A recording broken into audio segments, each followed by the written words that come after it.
welcome to Clamp, the weekly podcast where we discuss all things related to creating, living, and making projects. I'm your host, Grant Alexander, and joining me as always is Adam Mackey.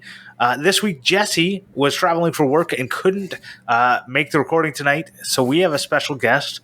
You might have seen him at Comic-Con dressed up as The Witcher, or a guest starring in one of my YouTube videos when he stole my steak flipper. Welcome, Jacob Griffin from Griffin.Makes.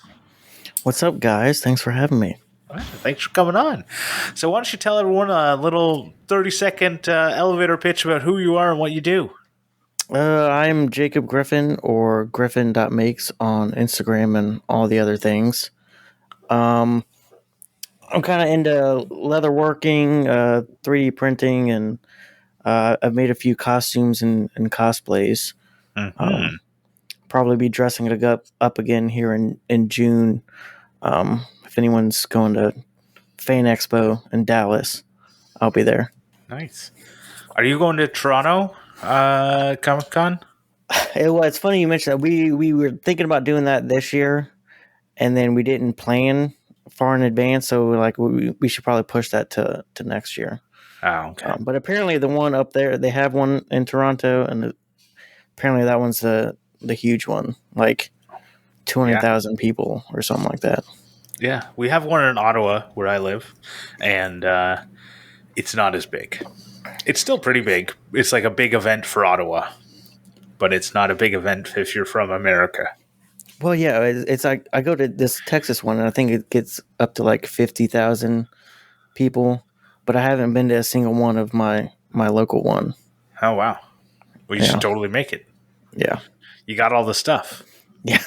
It's easier to transport when it's local. Yeah, totally. Well, this week we wanted to have Griffin on because we have a little Discord server, and Griffin asked me a direct question about whether or not the quantity of my production has benefited me or not. And Adam happened to have a similar idea that he wanted to talk about. So, Adam, why don't you take it away? Yeah, well, I've been thinking about, like, technology now has made it so easy to create content. I mean, like, we've all got a computer in our pocket with a camera attached to it that's better than any camera or computer from 20 years ago. And Instagram right there. So, you know, people are making reels all the time and TikToks and all that sort of stuff. And I feel like technology's made it easier to enter the market of making this stuff, but it's also lowered the quality because people are putting out, you don't have to put in the effort as much anymore. You don't need to edit the videos as much anymore. Like TikTok itself, you literally just put clips up and cut it and you're done pretty much. You can even, you can edit to the music, right? Or something like, so the effort, I feel like it's not, like auto syncing. I feel like the effort's not put in as much anymore, which has lowered the quality of the content, but also saturated the market so much that those good edits and that aren't getting seen as much as they should be. I definitely think that's an interesting thing to talk about because I think people often forget how bad things used to be. How poor quality. People have like these rose-colored glasses about the past. And if you were to watch like something from 10 years ago, like you talk about YouTube from 2013, and you look at those videos and you look at, you know, I get there are lots of people uploading. There's like billions of people uploading videos. But if you were to look at the videos from 10 years ago, they got 1 million views, and the videos from today that get 1 million views, the videos from today getting 1 million views are better. Yeah. Well, yeah, that's like if you go watch like Bob from I Like to Make Stuff, like go watch one of his old videos. Yeah. You know, like the quality and production value is like way lower than it is now. But I mean, they've been putting in the reps every week and improving every time they do a new video. Right. That they've stepped their game up. But I 100% agree that the lowered barrier to entry means that more people are playing in this space and we're able to see more garbage. and the Yeah. algorithm will often push something that is garbage for I don't understand. Like I did a video, like I've been producing videos for a while, for way too long apparently, every single day pretty much, except for I missed one day and Instagram just gave up on me. But I did like all I did is I didn't film any of like the cutting out the circles or anything like that. All I did is I had circles drilled in a board and I put stuff in the circles. I put my like I arranged all my collets for my milling machine. All I did is put them in there, and that's been my best performing reel in months. And Yeah, I'm but like, why? well, yeah, I feel like we have like hit like a saturation point, but it's like at the same time, it's like I think maybe everyone realized that this is a thing that you can do and potentially make money off of or get a lot of views on.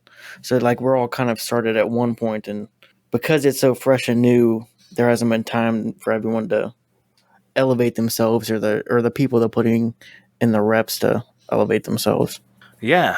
And, the other thing I think is we just we didn't consume media 10 years ago the way we consume it today, right? So 10 years ago, you would have turned on the TV, and now we turn on YouTube. We turn on Instagram, we turn on TikTok, right? We flip through and swipe. So we're seeing much more. And on top of that, because the time frame for like if you look at TikTok for 15 seconds, it's likely you've seen 3 TikToks, Yeah, right? If you look at Instagram, you're probably scrolling through like 15 posts. You're seeing so much more variety that wasn't even available to you 10, 15, 20 years ago. 20 years ago, you saw what was on TV, and if you're lucky, you found out about like Homestar Runner and Strong Bad and all that fun stuff. But if you didn't, you know, you just didn't even see it. I remember the stuff that went viral in 2003 when I was in university. Like it does not compare to the stuff that's really cool now. Like there are more people producing better quality stuff today than there were people producing stuff in 20 years ago. yeah, But there's an exponentially more people producing garbage, Yeah. right? But I think 20 years ago, there were still people producing garbage. There was lots of them, but they may not have been sharing it. And I think there's been a lot of people out there who just say, just put it out there, just put it out there. And if I can go back in time, and I have because I deleted the videos, I wouldn't have put out the first like 5 videos I put up on YouTube. They were not worth putting out. They shouldn't have been there, right? They just were not, they weren't good videos. There was nothing to them that made them interesting or exciting. But I put them up because someone said just put them up there. well, yeah. I mean, because you that's part of doing the work. I think is putting it out there because then I don't know. A part of that is you're getting used to the rejection if it doesn't pop off or tons of people look at it or comment on it or whatever. Well, and there is something to be said about like you can't like it's a Wayne Gretzky quote where he's like you miss 100% of the shots you don't take. I think I always that was hated. I hate Michael that Scott quote. said that. Well, Michael Scott said that Wayne Gretzky said it.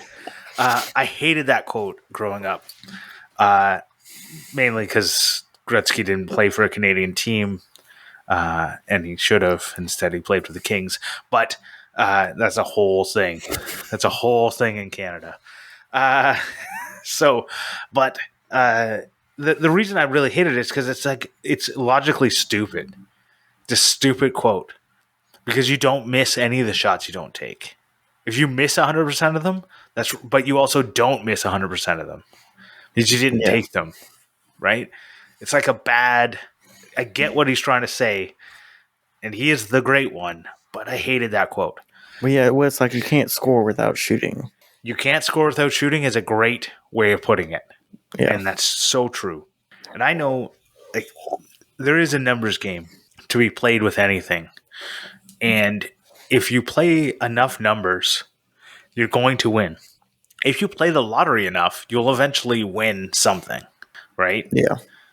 The problem is getting big on YouTube. people treat it a little bit like the lottery. The lottery is random chance, right? And they produce and produce and produce, and that's that quantity. And they just keep putting out garbage, and they're hoping for a jackpot randomly. And like, if you want a jackpot, just steal a reel from Griffin.Makes, post it on your thing. It'll get millions of likes. It'll grow your following from 5,000 to 55,000 in a matter of months, all from a single reel. That's all you got to do. Just Yeah. and that same reel on his channel, how many likes and whatever did it get? Or views? I can't remember. And that was on Instagram. I don't think I've posted it to Facebook. Well, no, that was So, yeah. my. It was on Instagram. Is where it went super viral. Yeah, and it's what I mean, you talk about the gambling nature of it. I mean, Yeah. and that's the same thing. Like, was it the time of day? Was it the like current events going on that made people want to look at that more? Or Do people just really like to look at you versus when they think it's me and go, is that really Grant? I doubt it because I have had people just assume that I was a blacksmith because I have a beard. So I got 97 million plays, if I'm reading this right. Oh no, 9.7 million. Yeah, that's nuts. It's nuts. It's ridiculous. Well, no, yeah, because that's like my uncle at work said that someone had seen me on TikTok. I was like, that's weird to think about. I mean, it's like, oh, that's really cool. I got like 10 million views, but you don't think about like the actual like 10 million different people watching that, and that's just that's a strange thing. That is. So 10 million people have seen you do a burn-in on my steak flipper. Yeah, that's just. And it's ridiculous that why is there 10 million? Like, it doesn't make any sense. And the same thing on your page got nothing. So it's like, is it quantity? Yeah, that's why like all these like stealing content people, like they steal like a video from TikTok and then post it over on Instagram or vice versa, and they somehow get away with it because Instagram and TikTok don't do anything. But that's a quantity thing. They're putting out 3 reels a day. They're putting out 3 reels a day because they're trying to hit the jackpot with someone else's content. Yeah. Right. And that's where I think we see a lot of this like garbage content coming through because people are hoping to hit a jackpot. Yeah. I don't know, but I do think it is hard when you're trying to produce things, but viewing yourself as an artist and or wanting things to be good. Because I mean, I could, film myself gluing stuff together, and that's a thing. I can film myself punching holes, and then that's another thing. But it's like I don't know if that's fulfilling at all. Well, I can let you know. It quickly becomes not fulfilling, especially if you're not getting any actual money back from it. Yeah. Or if you're not getting anything from it, even if you're not getting even you're not getting views or likes, and I get the numbers are kind of meaningless, but seeing bigger numbers has more meaning than littler numbers. Well, that's like Dean had mentioned. He made those like kick-ass leather shoes. Yeah. And how much time you spent doing that, and then you get the 200 views on it or whatever.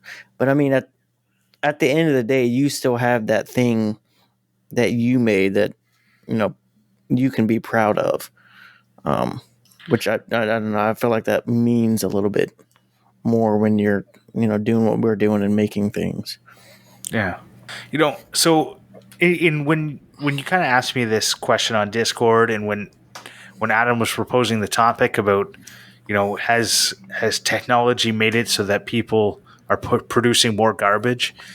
I thought it made me think of Jack Conte talking about how he produces his content and how he has gotten famous, or how he has made his art.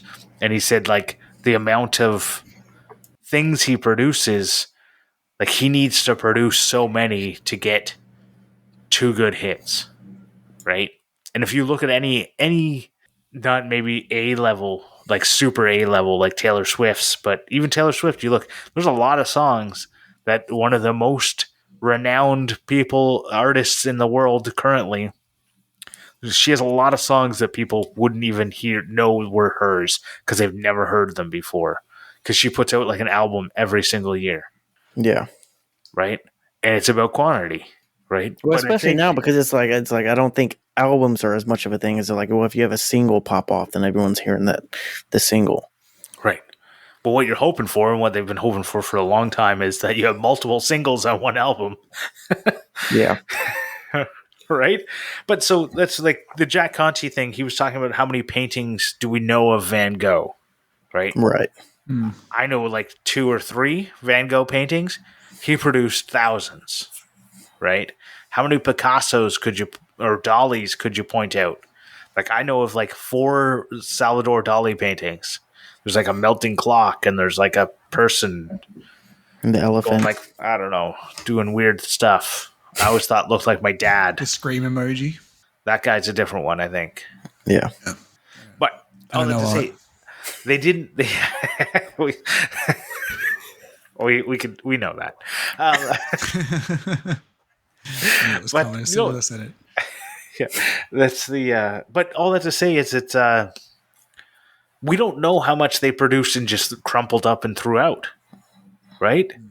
Like we only know like the thousands of things like Van Gogh made that we're aware of, and most people only know 2 or 3 of them. But we don't know how many times he like made a painting and painted over it, right? Yeah, which I think a lot of artists did that. I mean, because they'll go back and X-ray them and this. And what it's I follow a few local artists, and she'll do the same thing. If a painting doesn't sell, she'll be like, "Hey, this is last call. If not, I'm painting over it because canvas costs money." Yep. So this is where like the quantity, the barriers to entry are low, and I think that's good because I think that allows a couple of things. It allows creativity to run rampant, which is great. I love creativity. I love seeing people's creative stuff.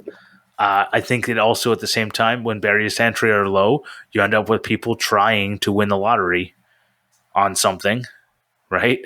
Yeah. Okay, but that's fine. They might stumble upon something interesting by just putting the reps in. And the other thing is, if you have that quantity, you're going to improve, right? If your mindset is to try and improve, you will improve. If your mindset is to try and win the lottery, you're not going to improve, right?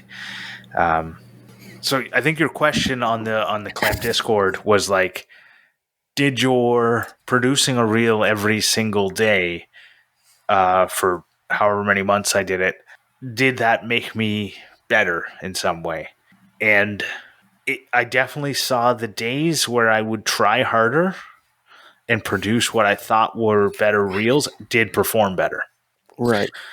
Well, and I think that's the key thing is that you are improving the way that you made reels, not necessarily the ways that you were making stuff. I think because the end goal was producing reels, Right. and So that's what you were focusing your effort into. Right. And a lot of my reels were actually from old videos and re-editing old footage in ways that were better for that particular, like for the vertical versus landscape. Like, so I took a lot of my long form content and turned it into reels content. And I think, I don't know how many, like, I think I made like 100 different reels. Mm-hmm. So that's a lot of like figuring out the ways to edit. And what I found after all of that is that the best way to do it, and it's weird because it's completely different than YouTube, is you do voiceovers with captions of you making either a full project or explaining a part of a project. They performed the best, and I felt like they were my better produced. Explaining, like trying to get 30 to 50 seconds explaining a part of a project. Well, that's Ethan Carter right there, the Leather King. Yeah. Yeah. Which he has that to like a science. Yeah. Like he's perfected it. You know what? But you know what Ethan's missing is the captions. So reading. So this is a weird thing Oh, I yeah. found. You can either put captions like from your voiceover or just like captions on the screen, but they're a little more annoying to work with. But so if you already have a voiceover, you might as well just use the auto caption feature on Instagram. But if you have those, they help people stick around because people, when they see words, start reading. Oh no, Yeah. you're talking to the guy that has subtitles on every single thing, every TV show I watch. The That would subtitles drive on. me insane. No, what? Anytime my parents are over and they throw the TV on, they're like, "What? Both you and your brother had the subtitles." It's like if I get distracted. Well, but that's your point right there. It's like I can be better focused if I'm reading something at the screen and watching it at the same time. Right. That's exactly it. And there's like psychology of where to place it. Like if you'll see a lot of them, and I hate it. I hate it, but I know that the average public doesn't for whatever reason, or they're like enthralled and have to. So when like the text covers half the goddamn screen, that's over top of everything. And for Yeah. some reason, people love that and they eat it up because they're reading the text. They're not looking at the stuff. And I'm really so focused on the stuff happening. The subtitles is a good way to cover up shit content. True. Because you know what? I do see that on TikTok. I saw that a lot where there'd be like a text box on top of shit content. Mm. And I'd be stuck reading this. And Or even- it's one of the reasons I deleted TikTok is because of how infuriating it was that I got kept getting caught in these traps. Yeah. Well, there's even people out there that just use the same video over and over and just different captions. Yep, Yeah. definitely. Like now I think about it, there's a few YouTubers I watch, mainly gamers, where they always have subtitles on, and I much prefer it with the subtitles. If they didn't have subtitles, it would probably be, I don't know, it adds something, but I don't really read the subtitles.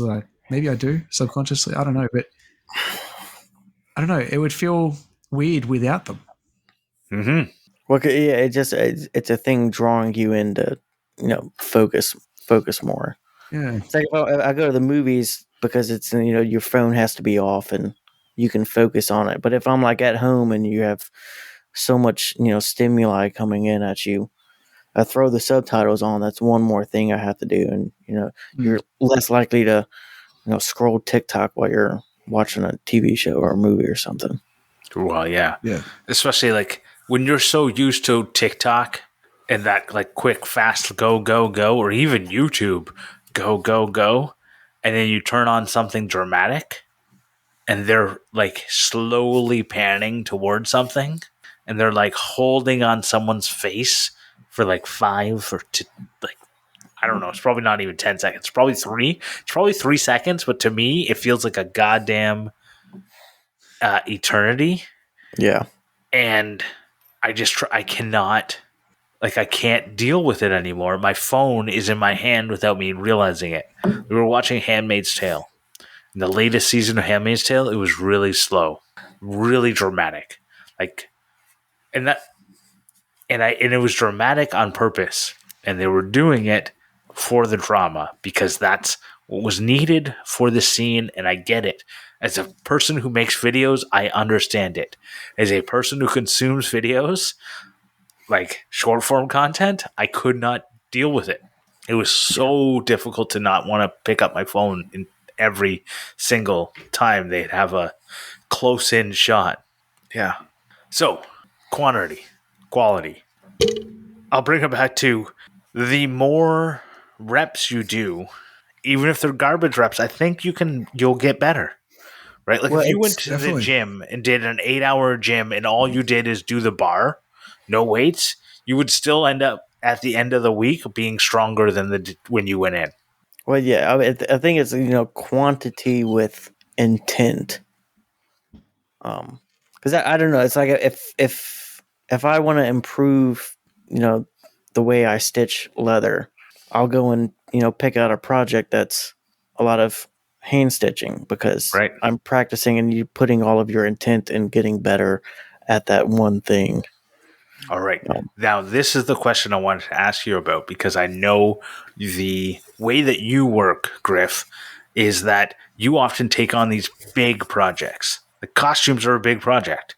yeah, And you're stitching from the start to the finish, it's probably going to be different. And I yeah, take on like handheld projects almost exclusively, it seems, especially when it comes to leatherworking, because I don't know, I'm afraid of doing a big one. But do you feel like, have you ever noticed that you have, like, throughout a project, gotten so much better that you wish you want to start over? I don't know, and I'm the bad person about that because I'm definitely a like quantity breeds quality, but then I'm also a person that'll make something like once and then Right. and then be done. But when I my like thought process for like a costume project is um using some of the lesser pieces as the quantity to Mm-hmm. get better for the final piece. Um, so like I hadn't hand dyed or worked with a pattern before, so I went and bought a pattern for like a small piece that would go and wrap around um my leg and hold little potion bottles and stuff. Mm-hmm. Um, and then so with that project, I was putting in the reps of how to use a pattern and then how to hand dye leather. And then after that, I went to the like armor pieces and did that Right. all in practice for doing a belt, which had like two different pieces of leather that still needed to be matched in color, and that was Mm-hmm. the final thing. Um, so I mean, I guess you don't have to necessarily repeat the same thing over and over again, like make a wallet, make a wallet, make a wallet. But if you're practicing a skill and Right. repeating that and focusing on that in several projects, that can get you better and then bring in that quality aspect. Yeah, and I think I agree. I know you'd like, this is the thing. I think with a costume, I see a like that's the final project, a head to toe. Have you ever taken something that you made at the start and redone it because you go, now it's not good enough matching to this leather piece, the leather belt that I made at the end. The potion bottles need to be redone because they're not as good, the stitching's not as good, the whatever. I've learned things along the way. The quantity I've made since then has shown that what I made before is garbage. Yeah, I mean, I guess I haven't put in enough of the reps to get to that point. Right. And then also in projects outside of leather, I don't know, just kind of like a design and analytical background. I just go and think of like the order of operations that I do things and use that to figure out. It was like, okay, well, I can make mistakes on this smaller piece, so that way I don't mess up on the bigger piece. Right. Makes sense. As listeners would know, I like to browse Imgur or Imager, depending on who you ask. And there's a lot of Sure. cosplay on there, and there's some cosplayers that post pretty regularly, and I often see them, and I've seen a couple of them post like their same costume when they did it like 5 years ago, and how it's evolved to today's costume, and I don't know what they did in between to make them so much better. Like, I don't follow them closely enough to know, like, did they do 5 other costumes and they went back and remade this one or what? But the difference is amazing, right? The amount that you can learn just by putting in the reps, doing the quantity.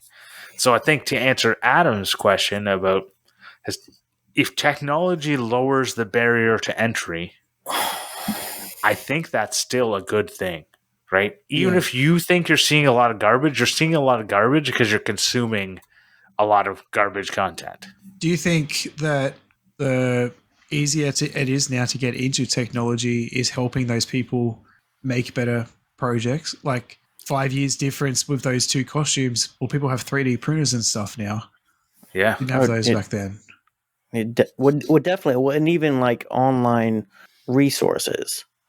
Yeah. Like the main leather worker I watch is quarter leather, And he says like all the time, people that are working now, like they're getting onto a whole nother level faster than he did back when, you had to go on like fashion internet forums to be able to learn this stuff. And now you have just like, you could throw a dart and hit a YouTube channel that teaches you how to do it.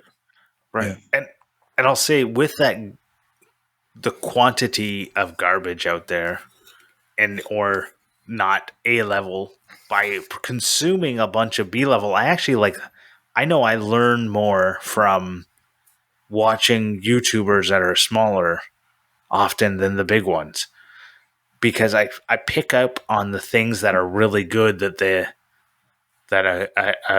a D or C level YouTuber does, right? Someone with like 1,000 to 10,000 subscribers. When I see them doing something really good, it really stands out in their video. I pick up on that. Whereas someone who's not overproduced, but like an A level YouTuber, they're producing such high level stuff. You miss out on like these really cool things they do because everything's so cool. Yeah. Well, yeah, we like, spoiler, but like one of my claimmendations, like, like I watch her videos, I'm like, I have no idea how she only has 2,000 followers, because this is like some next level, like crazy, cool looking stuff. Yeah. But is it just because she's not posting as much and that's not getting fed out there, or if you don't post, you can't grow. Yeah, but it's like, yeah, if you don't, Van Gogh didn't paint, it wouldn't be a. What do you mean? I've got like 50-ish subs since January, and I haven't posted anything on YouTube. Yeah, but okay, you have posted videos in the past. Yeah, but and they're still growing. Yeah, you made art, and that art is out there to be viewed. Sure. I don't know if people are subbing hoping I'll eventually post again, or we won't get into the psychology of that, because I think actually most people sub to small channels hoping they'll get a sub back. Yeah. Right, follow for follow. Right, and I was very much like, I never follow for follow, but I very much would like hoped that these other makers that I would watch would, when I was starting out, would follow back.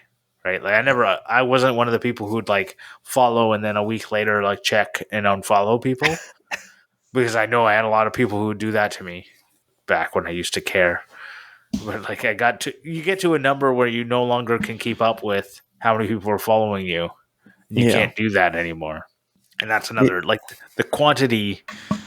Does the quantity matter? Because I think, I might have 55,000 or 56,000 followers on Instagram, but I bet you get more comments on your shit than I do, Griff. Yeah, sometimes. Depends on the video. Well, yeah, and that's bring it back to, quantity versus quality. It's like, you get an influx of new followers, but like, a lot of the people that I interact with are, people I've followed or have followed me like more organically, because we, listen to the same podcast or something like that. Join the same Zoom meetings. Right. Yeah. Yeah. No, but it's true. I think that is a lot of it. It's like, it comes down like, does quantity matter? And quantity matters for certain things. And if you want to get sponsorships and you want to show them your big giant numbers and you want to have a little dick measuring contest, those are all great things where quantity matters, right? But otherwise, like, it doesn't matter. It doesn't bring fulfillment. Having a bigger number next to your name doesn't give you any fulfillment. It potentially could open up some doors, but it definitely doesn't change. Like, it doesn't guarantee anything. Right? A lot of people think, as soon as I get to X number, I'll have made it, and you haven't, because that number doesn't exist. Because the moment you hit that number has changed. And I remember Morley talking about it. He was talking about, like, as soon as I get to 10,000 subscribers, it'll be a big thing. And then it was 50, and then it was 100, and then like it just never changed. Like, it just never stops. That you're moving the goalpost constantly on yourself, right? You don't even need to be like a Republican to do it. But yeah, I mean, some of that is like, I mean, it's kind of like the same like warm fuzzy feeling when you have something pop off as if you like set a milestone and then you hit that milestone. You know, you get that the little dopamine hit Right. or whatever it is.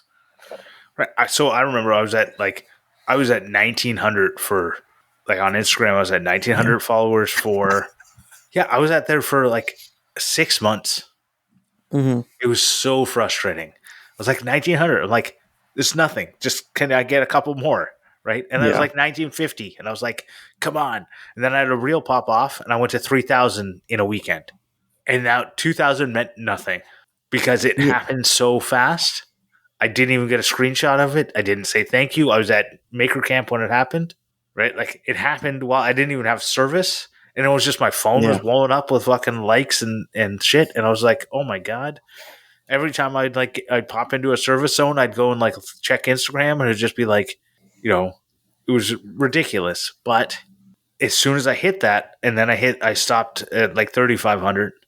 I was like, okay, 4,000. 4,000's going to be a thing that matters. And guess You what? even see it with like big YouTubers and stuff too. Like Yeah. one of my old CLAMPmendations, Jesse James West, he's at 2.5 million subscribers on YouTube.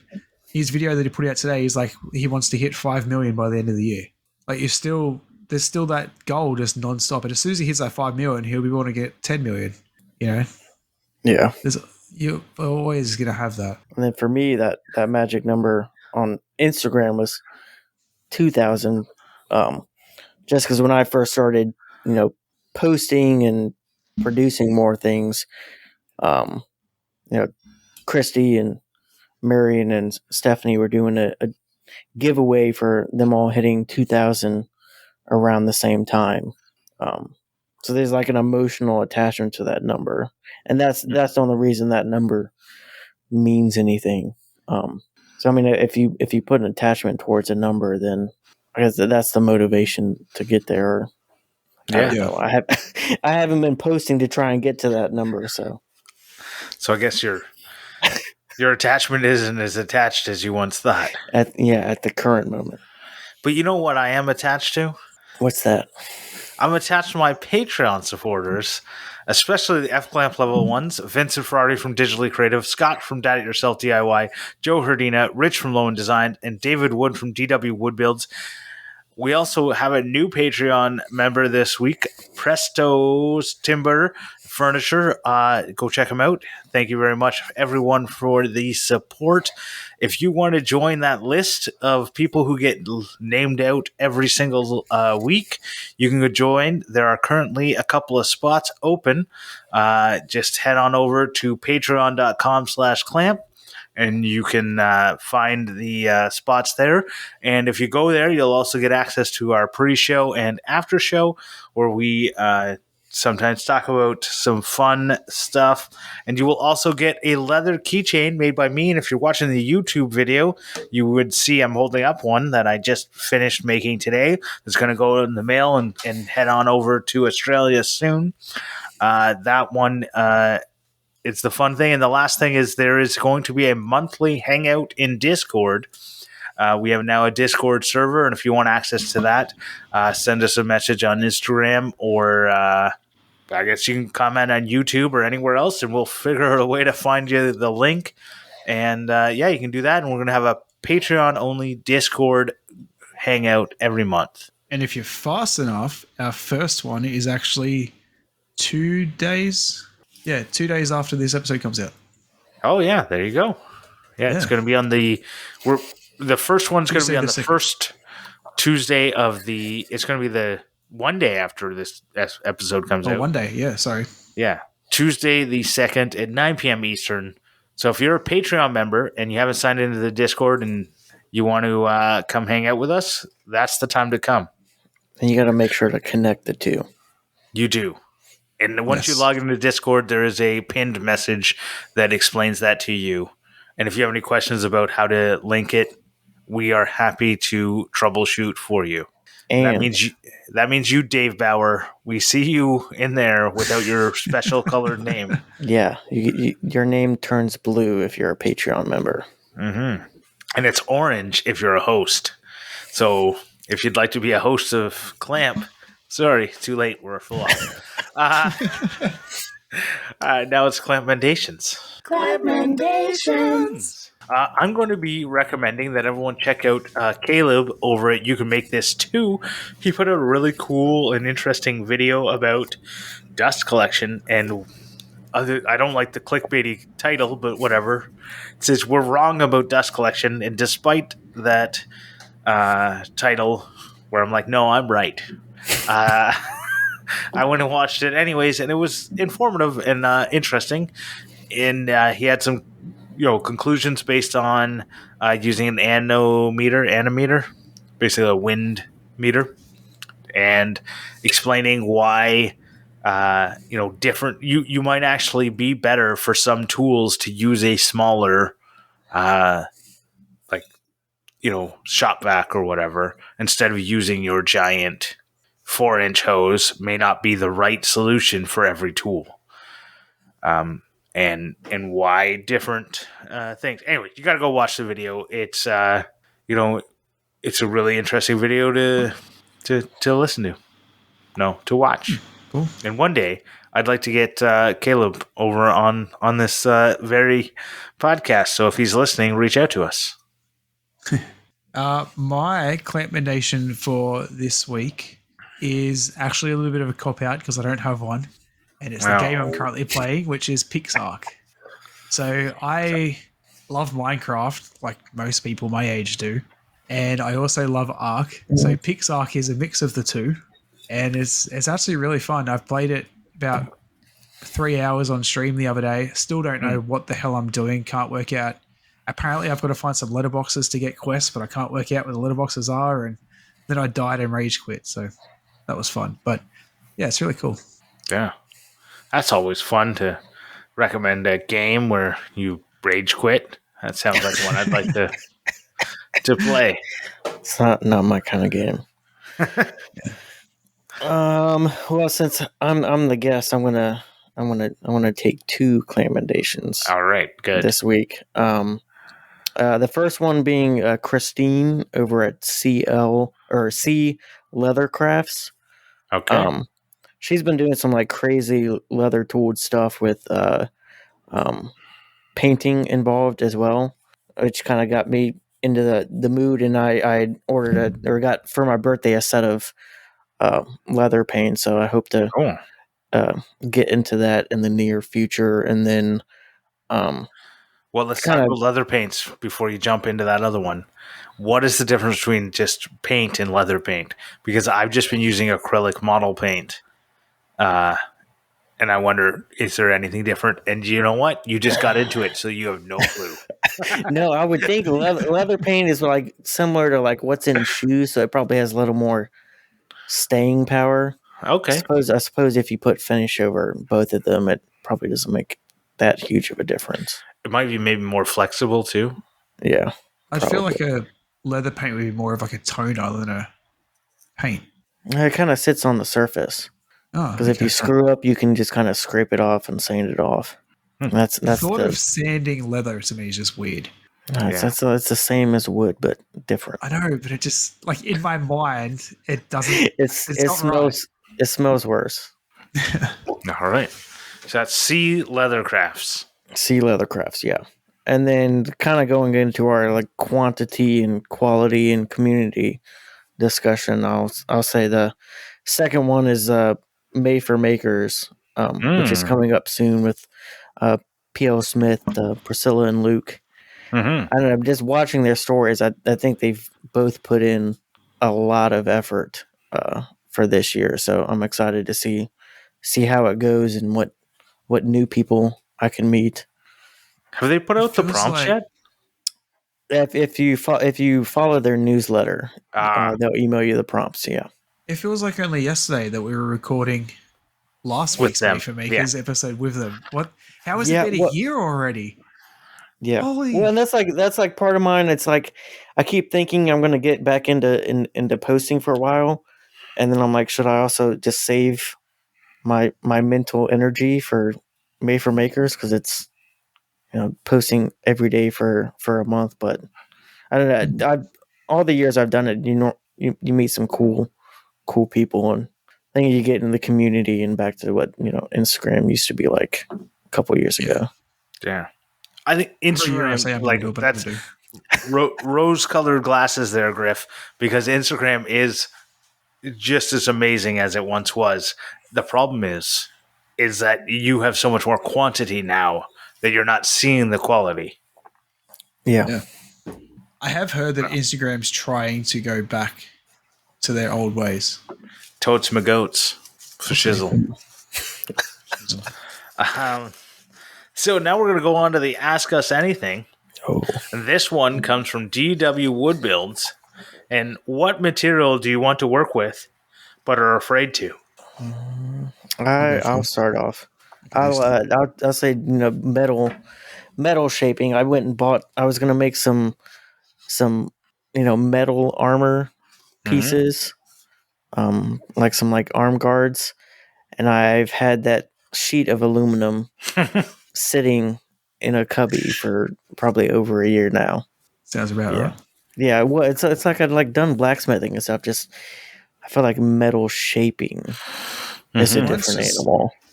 Metalworking in general. I'd love to get into it, but it's such a. I feel like there's no barrier to get into it, really. But to me, it's like I got to go buy a welder, and I need to learn how to do it, and I don't know what I'm doing, and I guess what kind of metal work? just anything. Like fabrication work. Like fabrication, like make a bed frame out of metal or something. I just wish that I had that capability that I could, if I ever need to weld something, I can just do it. Well, I mean, if it's any like inspiration or consolation, is like I was a college kid that was an architecture student, and managed to weld some stuff that's still standing. Like it's not as big of a barrier that you think it is. No, I'm sure it's not, and I'm sure I could do it. It's just I don't know. I honestly, like the question says, I'm afraid to start. Yeah, but I want to get into it. So many times I'm like, this would be so much easier if I could just weld this together or whatever. Yeah, well, and you like customizing vehicles, so that fits. Mm-hmm. Well, I would say like the thing I'm most afraid of working with is epoxy. And it mainly has to do with the few times I have delved into it. It has been very difficult, and it has not come easy to me because different, depending on epoxy, there's like ratios and stuff. And if you get it wrong, things harden up too quick or don't harden up. Like half the time I've used stuff, like even like the little boat I made at Maker Camp, it still has some, like for some reason the Thixo didn't like I don't know, do its little thing. Well, it's not a ratio; it's in a tube, and it comes out pre-mixed. Like it's got a little thing that mixes. No, because even if you have the little tube thingy, I don't know what it is, but it still doesn't come out even. Right. So all that to say, something didn't happen. It didn't come out properly, and it never cured. And I'm like, and that was like with it being out of a thing, but. Yeah, and then it like goes exothermic. So epoxy is the thing that I can see a lot of potential. Like I see Crash with Dre doing some amazing stuff, right? And I'd like to do some amazing stuff, not just river tables, but something cool. And I'm afraid to use it, even though like Preston, I went up to the Yukon with Preston and made a really cool epoxy pencil crayon thing, but he like did all the mixing. I was just there learning. Yeah. You can buy those like small-ish things of like 5-minute epoxy. Yes, that's like all I've used. Yeah. Yeah, same. So when you can trim the top off, and it comes with a little cap that you can put on top for the unused. I can never get that to work right. I can never trim it at the right spot where the holes are the same and that the cap fits on. And it's driving me insane. So what I would suggest with those is that if you want it to work out, because no matter what I do, it doesn't matter. It's either way too much or not enough. It doesn't matter how much. And I've decided now, I buy a pack, I plunge the entire fucking thing out. That's what I've been doing. and I mix it all up at once, and then I have enough to do whatever I was going to do, and it's great. Because otherwise, I'm always like halfway through it. I'm like, fuck, I'm running out Yeah. every time. Well, so the tubes I buy, I get from Bunnings. They're like $2.30 each or something. I buy the cheapest one I can, but I've never had an issue with it. I bought a cheap one from like a $2 store that was like $3, and it was shit. But this stuff that I buy from Bunnings works tremendously. It's like that the coffee table, the outdoor coffee table that I did, all of the holes and stuff that I filled in was all just those tubes squirted out and mixed together. Whereas I just can't justify paying, like the next step up is like $12 for one. I can't justify that. Yeah. I will I say- used to. Oh, go ahead. But say I use the 5-minute stuff, and a little trick is if you have like the, like the cheap ass like acrylic craft paint that you find like everywhere, you just like squeeze a little bit of that and use that as pigment for the I use epoxy. nail polish. Oh, I can see that working too. Yeah. So the thing I have used that I did really like is that when we went to Austin Camp, I got some of the UV resin from Total Boat. Oh, I didn't get to try that. Yeah, and they had some left over, and I don't know. I got it because I don't know what happened, but I ended up with it. Don't tell anyone. But I really actually like that because it's UV activated. So you pour some UV, pour some UV. So much easier. No mixing. No, like all you got to do is make sure that you don't leave the cap off, and it won't harden up. And then what you do is you put it in the sun for a day, and it's guaranteed to be like fully cured. Yeah. What? Maybe some of our Australian listeners can let me know, because maybe I just haven't looked hard enough. But one thing that I can't find in Australia that I can buy it online overseas, but I don't want to, is the accelerator for super glue. Oh, interesting. Like the amount of times I always wished I had it, and I can't. Like, you can't just buy it from Bunnings or whatever. So what you can do as a like poor man's accelerator is get a water sprayer or water atomizer, and that works. The thing is, it doesn't work as good. Yeah, you can also it works okay. You can also try baking soda. Yeah, that's the other thing. It's going to require sanding afterwards because it builds up. But when instead of using like Bondo, sometimes I just super glue and then sprinkle some baking soda over it, and that does some chemical stuff that I'm sure some people could explain better, but cures it and then makes it hard enough to sand. Yeah, it's cool. So the water, that's the water filling holes or something, not gluing things together. Yeah. So if you watch Rob from Make Things, used to be Make Things with Rob, but now it's just Make Things. He actually did a little video about the difference between water and accelerator. Because I feel like I've watched that. He, I had a little argument with him about how accelerator is different than water, and he didn't believe me, and then he tested it. And then water isn't the same, but it definitely speeds it up. Well, I'm sure it's just the chemical. So maybe if you figure out what that chemical is, you can find what the other name for it is. There's a proprietary. On most of them, are proprietary. The big thing with the accelerator that I can get is that it stays on the thing. If you spray accelerator on something, it's accelerated forever. Wow.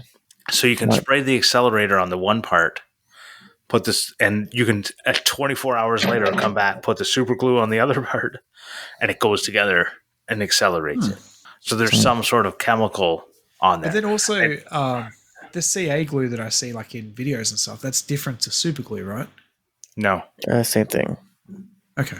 Super glue is just like, the Kleenex for the cyanoacrylate glue. Cyanoacrylate. Yeah. So one of the very few like weird terms that I know how to say correctly, because I worked in a hobby shop and we sold like hundreds and hundreds and hundreds of bottles a year. Yeah, which the only like super glue tip I have is like, don't buy those cheap ass little tiny. That's what I do. Tiny tubes. We talked about this because they just. I don't know what it is, but it's like you twist it or look at it wrong, and it's cured. Yeah. Well, on that note, I'd like to thank TF Turning for the use of the theme song. I'd like to thank Jacob Griffin for coming on out and joining us tonight on short notice, I might add. Yeah, thanks for having me. Yeah, why don't you tell everyone one last time where they can find you? Yeah, just Griffin.Makes on Facebook, Instagram, TikTok. Cool. And if you want to see like his biggest performing reel, you can head over to my Instagram. 9.7 million views on that, and you can be one more. Anyways, if you want to find us collectively, you can find us on Clampstagram and Clampbook and ClampTube. And just search. And TikTok still? Yeah, I think we got a Clamp Talk, and we Yeah, don't I have think a so. Clamp Better. Jesse does all that. Yeah, Jesse does I just forced Jesse to do that. No, she said that she wanted to. I'm still doing the Instagram. I don't even want to do it. I think I'm going to try and get out of it. But let's see if Jesse really does listen to the show. Until next week, goodbye. Bye. Bye.